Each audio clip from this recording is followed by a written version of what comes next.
President, just a point of inquiry on the basis of humanitarian consideration, Mr. President. Mr. President, I've been looking diagonally to my left for the last several days. A colleague of ours coming from our great province of Cavite, Mr. President.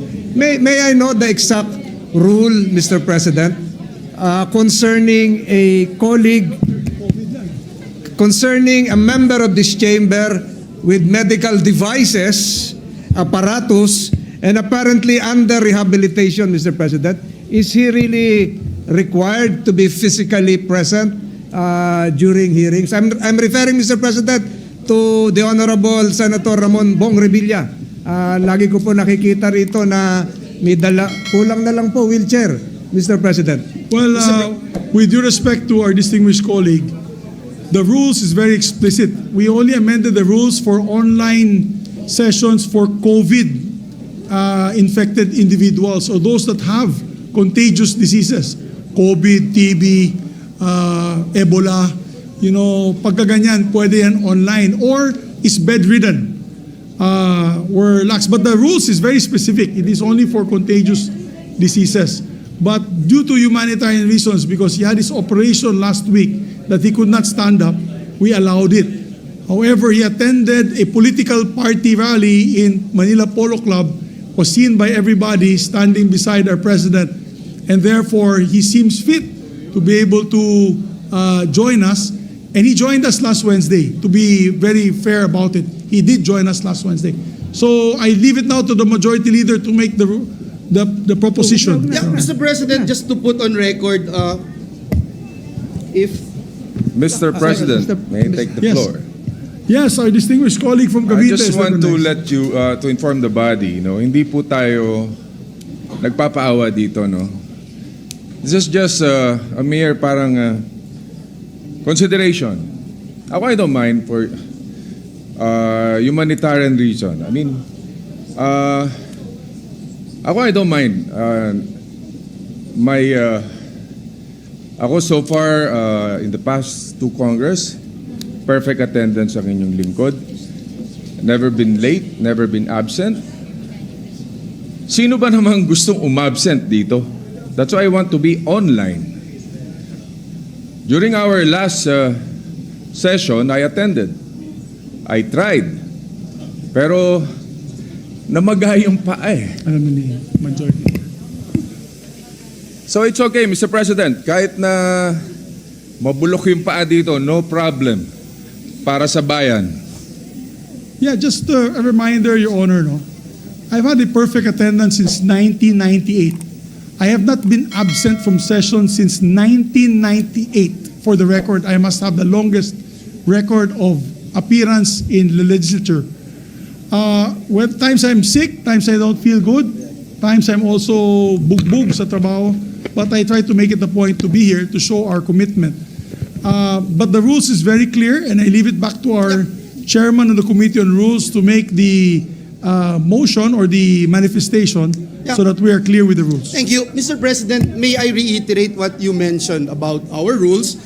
It's very clear on Rule 14, Senate Session, Section 41, Letter B, Mr. President, convene and hold session through teleconference, video conference, and other reliable forms of remote or electronic means using appropriate information and communications technology systems due to force majeure or the occurrence of a national emergency as determined by the majority of all the members of the Senate, which may prevent the convening of the Senate or the physical presence of its members in the session hall. If you recall, Mr. President, I think last week, Mr. President, there was no objection coming from our colleagues of the Senate when we made that motion, Mr. President, to somehow suspend the rules for our dear colleague who just had a terrible accident, Mr. President. And again, we would like to put on record that we commiserate with our distinguished colleague. And in Rule in Section 120 of our rules, Mr. President, it says here, and I quote, the unanimous consent of any action or proceeding may be given expressly or impliedly. And that's the main reason, Mr. President, that we allowed our colleague to be present via online without touching, Mr. President, our regular rules, Mr. President, because no one actually objected to it. But again, Mr. President, this is a case-to-case basis. If anyone would move, Mr. President. Yes, I move, Mr. President, Majority Leader. With all due respect and in recognition still of our rules, I believe there is a definition for bedridden. Given the inability of our colleague to move, I think he should be considered bedridden even under our rules. You know the reason why I'm bringing this up? Because last week, another colleague of ours was going to do a checkup and ask for Zoom call as well. When will this stop, Your Honors? When will this stop? What is the leeway that we're going to give our colleagues? Mr. President, we abide by the rules, and Yes. it actually says very clearly that bedridden is a category that applies. No, it's not in our rules, Madam. There's But no measure in the rules on bedridden. It's the chairperson just read what is on the rules earlier. If you may repeat it, Your Honor, Majority Some- Leader. But I President- understand from the Majority Leader that we could reconsider. Mr. We could President, may I ask for a reconsider minute even suspension, if Mr. President? no Session one suspended. actually objected.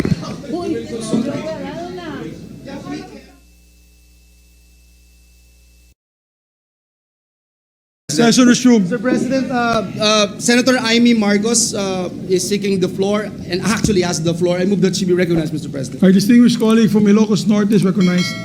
Yes, thank you very much, Mr. President. And upon consultation, let me withdraw the motion and just enjoining your greatest humanitarian concern, refer therefore this issue to the Committee on Rules for further study and immediate action.